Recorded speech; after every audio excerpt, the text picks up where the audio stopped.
पास से गुजर जाए, अंदर से ऐसा क्रोध निकलेगा कि आज ही इस आदमी को मैं इसकी औकात याद दिला देता हूं। अंदर का जो भाव है वो आपके अंदर से एक झटके में आपका असली स्वरूप दिखा देगा। इसलिए जो कहा करते थे भक्ति आसान नहीं होती, कहा गुरु जी से लगन कठिन है भाई, लगन लगे बिन काज न सरी है, जी प्रलय हो जाए। गुरु तुमसे जो प्रेम की भक्ति कराना चाहता है वो आसान नहीं है, बहुत कुछ देना पड़ता है।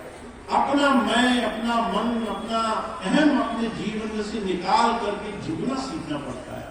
हम कैसे अपने जीवन में अपने आप को उस योग्य बना सके जिससे हम अपने जीवन में सबसे ऊंची कला प्राप्त कर सके। एक बहुत बड़े दार्शनिक हुए, उनका नाम पीटरसन है। उन्होंने एक बात कही है, वो कहते हैं परमात्मा तुम्हें कमजोर नहीं बनाना चाहता। परमात्मा ये नहीं कहता सामने अत्याचार हो तुम चुप होकर के बैठे रहो। अभी कल एक बहन जी मुझे मिली, कहने लगी मैंने बेटी की शादी कराई, कहीं बेटी की शादी कराई, बेटी को पति मारता है, बच्चों को भी मारता है, खूब पीटता है। मेरे को थोड़ा से बात सुनकर अजीब लगा। मैंने कहा ये बात तो मुझे बताने आई हो कि तुम्हारी बेटी को कोई मारता है, तुम क्या करती हो? कहने लगी हम क्या कर सकते हैं, हम तो सोच रहे बात न खुले बाहर। मैंने कहा बाहर खुल भी गई तो तुम्हारी बेटी के साथ जो हो रहा है उसका तुम क्या करोगे? उसकी तरफ चिंता नहीं है, चिंता इस बात की लोग क्या कहेंगे। लोग तुम्हारी बेटी की बात खुल जाएगी बाहर तो उसे पीड़ा होगी कि लोग मेरे को, मैंने गलत जगह शादी करा दी, इस बात के लिए लोग मुझे ताना मारेंगे। पर बेटी की चिंता नहीं है। बेटी को रोज कोई अपने अहंकार के कारण चोट पहुंचा रहा है, क्या उसके लिए आप कुछ नहीं करेंगे?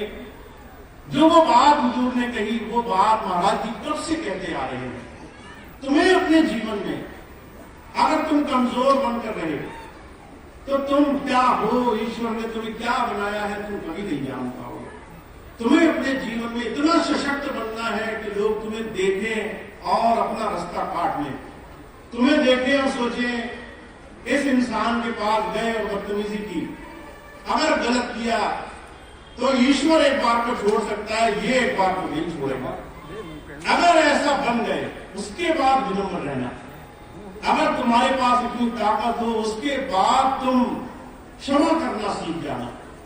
तुमने किसी की गलती देखी और तुमने कहा चलो छोटा है माफ किया, ये तुम्हारा सीखना, ये जीवन में उस प्रभु की सबसे बड़ी दया महर है जो तुम्हें जीते जी आ जाए, ये गुरु तुम्हें सिखाना चाहता है। तो जो क्या करते थे तुम्हें शिक्षा से प्राप्त होगा। जब तुम सबसे पहले व्यवहारिक ज्ञान सीखोगे तो सबसे पहली चीज ब्रह्मचर्य का ध्यान रखना, जो सबसे पहली इकाई है जीवन में। तुम्हारे बच्चे हो उन्हें आदर करना सिखाना, सम्मान करना सिखाना, गलत कोई करता हो तो उसके लिए आवाज लगाना सिखाना, और उसके बाद क्षमा करना सिखाना। कैसे वो दूसरे की तमाम चीजों के बाद भी अपने जीवन में अपने आप को साध सकता है। साधना अपने आप को साधने की कला का नाम है। अब दूसरी चीज जो सबसे खूबसूरत हमारी भारतीय संस्कृति में सिखाई गई, जो गुरु तुम्हें याद दिलाना चाहता है, गृहस्थ को समझना। दूसरा आश्रम गृहस्थ आश्रम। तुम और हम गृहस्थ में है, तुम्हारी भी एक घर है, घर की जिम्मेदारी है, कुछ सीमाएं हैं। तुम लाख कोशिश करोगे उन सीमाओं से बाहर नहीं जा सकते। ये तुम्हारे लिए अंकुश भी है और यही तुम्हारी साधना भी है। तुम इसमें सीख भी सकते हो और धैर्य भी जान सकते हो। इसलिए कबीर साहब ने आज से 600 वर्ष पहले एक बात कही है, कहा गृहस्थी सेवे साधु को, साधु सिमरे राम, या में कुछ धोखा नहीं सरे योग के काम। तुम गृहस्थी हो, तुम्हें जीवन में साधुता सीखनी है। तुम्हारे माता पिता होंगे, एक ही बात को 1000 बार कहेंगे, तुम्हारा मन उचाट हो जाएगा। तुम सोचोगे बार बार एक ही बात कहते हैं, फिर तुम्हारे अंदर उग्रता आएगी, गुस्सा आएगा। तुम अगले दिन थोड़ा अच्छे से बात नहीं करोगे, थोड़ा सा तुम गलत लहजे से बात करोगे। तीसरे दिन तुम्हारी आवाज में थोड़ी शक्ति आ जाएगी, चौथी आवाज में थोड़ा मान चला जाएगा। धीरे धीरे माता पिता अगर 2-4 बार कह देंगे तो तुम पहले ही चुप कराने की कोशिश करोगे। तो जो कहते हैं ये धैर्य गृहस्थ तुम्हें सिखाना चाहता है। तुम्हारे माता पिता ने उस दिन तुम्हारा हर एक क्षण ख्याल रखा जब तुम किसी लायक नहीं थे, जब तुम कुछ नहीं कर सकते थे। जब तुम बोल नहीं सकते थे और पीड़ा में चिल्लाते थे, उस वक्त वो 1000 विकल्प ढूंढते थे कि तुम्हारा कष्ट दूर हो जाए। उस वक्त अगर वो भी कह देते ये तो रोज ही चिल्लाता है, चिल्लाने दो उसको, किसी काम नहीं, तो जो कहा करते थे गृहस्थ तुम्हें धैर्य सिखाता है, गृहस्थ तुम्हें पति और पत्नी का संबंध, बच्चों का संबंध, इन सब में तुम्हें अपने जीवन में साधना सिखाता है। हम अगर इस चीज को नहीं समझ पा रहे हैं तो आज के समय में इससे सुंदर अवस्था में कुछ नहीं मिलेगी। बहुत से लोग अभी महाकुंभ जा रहे हैं। अभी पिछले दिनों मुझे एक बहुत बड़े विद्वान मिले, कहने लगे भैया कि बड़े पवित्र पवित्र स्नान है, इस स्नान में एक बार डुबकी लग जाती, बस एक बार हमने संगम में स्नान कर लिया होता तो हमारे पाप मिट जाते। तो मुझे बड़ा आश्चर्य हुआ। मैंने कहा पाप नहीं करने के लिए कोई संकल्प नहीं है।